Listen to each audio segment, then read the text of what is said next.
Hey YouTube, it's Leah. I am your Friday vlogger for the Back to Basics channel. And this week's topic is, let me read it. What is your opinion about the lifetime fat kid syndrome versus the skinny kid fat adult syndrome? Which one were you?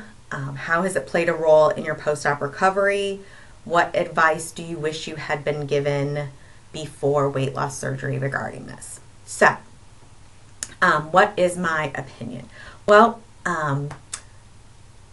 honestly, if you watch Tanya's video, that could be my video. Wow, really crazy. I have always struggled with my weight. I have been on a diet for as long as I can remember. I was never one of those kids that was, I could have been obese, but I was always just chubby. And I know that I just talked about it in my video last week about my low self-esteem. I, without a doubt, know that my low self-esteem is totally attributed to dealing with being fat my whole life. So being 42 years old and living 40 of it as a fat person, the past 2 years as a normal, or as some people would say, thin person, it's a hell of an adjustment.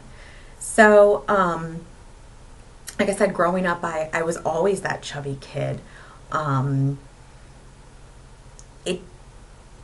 Fortunately for me, it didn't ever affect me in regards to doing certain things.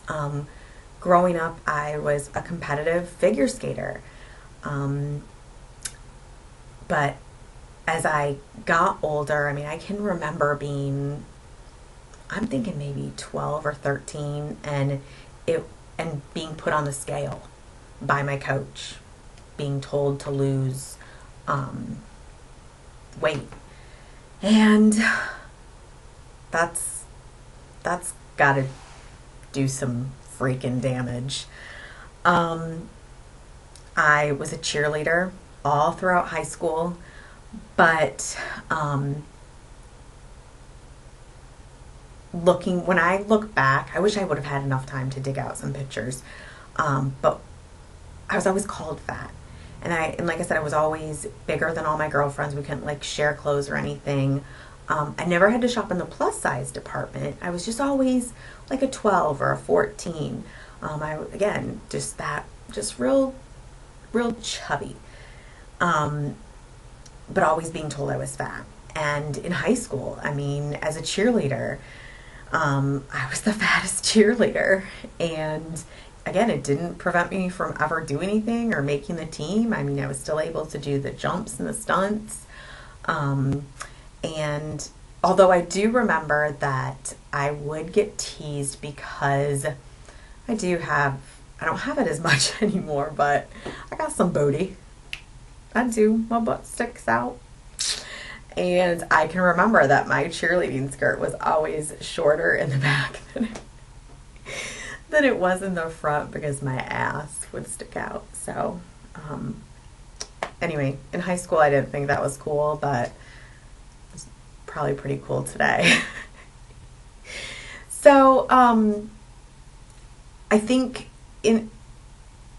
as far as being heavy my whole life going into weight loss surgery, that was one of the reasons that I chose weight loss surgery, was because I had tried everything, and I could be successful at losing weight, but I had to bust my ass to the point where it was just inconceivable to think you could live that way. And that was my decision to then have weight loss surgery. But growing up as a fat kid, my brother, Finn, to this day, he can eat anything he wants and not gain a pound. He does competitive bodybuilding. He has like I have more body fat in my big toe than he does like in his whole body. So he and I genetically, we just didn't get the same stuff. And we do look identical, so like I'm not the postman's kid or something. But I think a big part of it is genetics. My dad has always struggled with his weight. He actually was the one that loaned me the money for surgery because he got it. He knew that I had done everything possible. He'd been there before once in his life. He didn't do weight loss surgery, but he said if had that been an option for him, he would have.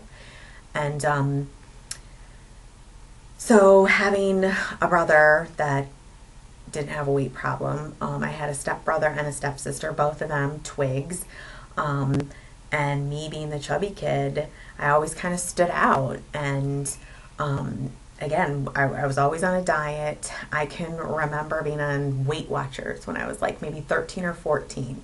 And I can remember throwing a Diet Faygo bottle of soda, root beer, Diet Faygo, at my brother's head and putting a hole in the wall because he drank one of my Diet Faygos and ate, I don't know, like one of my cucumbers or something. And I was so pissed because I was like, that's my food. I can't eat the same food you do. Why would you eat my stuff? So, yeah.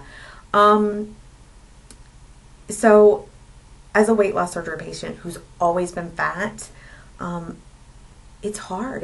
It's really hard to make that adjustment. And I talked about it a lot last week.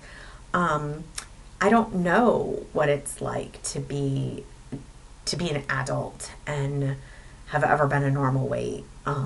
So I can't speak from that aspect. But one of the things I can tell you is that in my experience and talking to the people that I've talked to in the community, I agree with Tanya. It's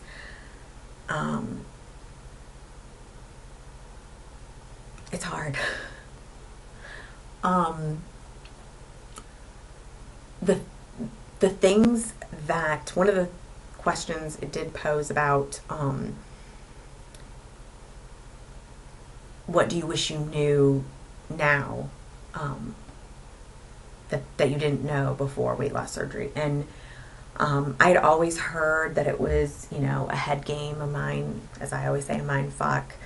And you don't really understand or are able to quantify that until you're there, or where I'm at today. Because as I said earlier, I spent 40 years being fat. I didn't know what thin was, had no comprehension. Dana talked about it. I had no idea what those numbers on the scale meant, or what it meant to wear a small or shop in these different clothing stores that I still can't go into today because I get total anxiety because I've never freaking shopped there. So I wish that I had known more about that, and that I wish I could have prepared myself better. And I'm not even sure if that's even possible, because like I said, I don't think anyone can quantify it until you're really there. But anyone who's out there that has always been fat, dude, if you don't struggle, I applaud you, because I don't know how. So fat kid syndrome, adult, skinny syndrome. Again, I can only speak for being the fat kid, and it's tough, but I wouldn't change it for the world. This surgery has given me my life back, and while I'm not totally happy with myself every day I look in the mirror, I wasn't when I was 260 either. So I'm learning, but I do want to say something real quick about what Tanya talked about, as far as, she feels like there's some scientific reason behind it why those of us who were fat kids that have weight loss surgery struggle a little bit more with like carbs and things like that, because our body processes processes them differently. I think that I agree with you, Tanya. I think you're definitely onto something there. I also think that for many of us, we fucked our bodies up dieting for all of those years. Like I said, I can remember, I think I was on my first diet, I think when I was 12 or 13. So if you can't do that to your body. I mean, I am sure I fucked my metabolism up like nobody's business. Starving myself and diet pills and oh my God, you name it. So I think that that does also play a role into it. But I definitely know that I am sensitive to carbs, for sure, without a doubt. If I totally cut out my bad carbs and I'll drop weight, bam. The minute I throw in some carbs, mashed potatoes, chips, any bad refined, carb. So anyway, okay, well, take care, everybody. And sorry, this video is totally on the fly. Have a great week, and I will see you next Friday. Bye.